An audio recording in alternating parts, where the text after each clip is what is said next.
and said, "Be grateful we fed you." So I fed them something they couldn't swallow. On the morning of my 18th birthday, I woke up to my mom pouring cold water over my face. It's time to man up and move out. I sat up instantly and saw my stepdad standing by my stuff in the doorway. They've always been cruel, but I never expected this. "But I'm your son." My mom laughed. "You've been nothing but a burden since your dad died, wasting our money on therapy, crying about nightmares." My stepdad nodded approvingly. "We kept you fed and housed for 18 years. That's more than most would do." Before I could process what was going on, they shoved my bags into my arms and literally pushed me out the door. I didn't even bother fighting. I guess part of me had already given up. After hours of prayer and petting stray cats, I found myself at a homeless shelter downtown. My hands shook as I filled out the intake forms. That's when my phone buzzed. My parents had unblocked me just to twist the knife deeper. "Mom, stop calling family saying you're homeless. You're embarrassing us." Then from my stepdad, "At least your dad had the decency to die in Afghanistan."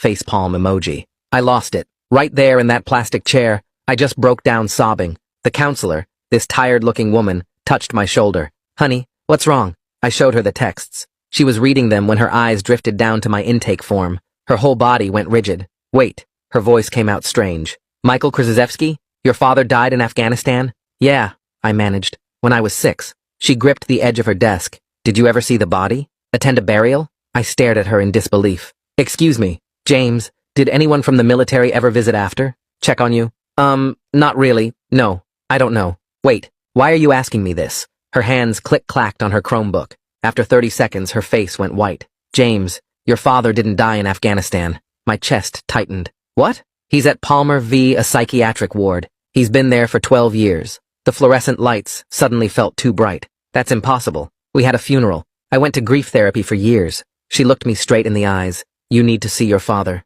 Today, before your parents realize you know." Suddenly, little things were clicking into place. Why Mom got nervous when military families were on TV. Why we moved states right after the funeral. I wanted to break down on the spot, but my stepdad's voice about me being a little betch echoed in my head. So instead, I took a deep breath and asked, "Why today?" "Because when, not if, when, your parents find out that you know your dad is alive, then they'll know someone is coming after the benefits they've collected." She drove me to Palmer herself. The whole ride, my brain kept rejecting what was happening. But then we walked through those VA hospital doors, down a long hallway that smelled like floor wax and medicine. There he was, my father. Not the stepdad who beat me, or my mom's other secret boyfriends who tried to win me over with vintage vinyls. My dad, who loved me. "Dad?" The word came out broken. He turned, and his whole face crumpled. "James? They told me I'd never see you again. They told me you hated me. I thought you were dead." I could barely breathe.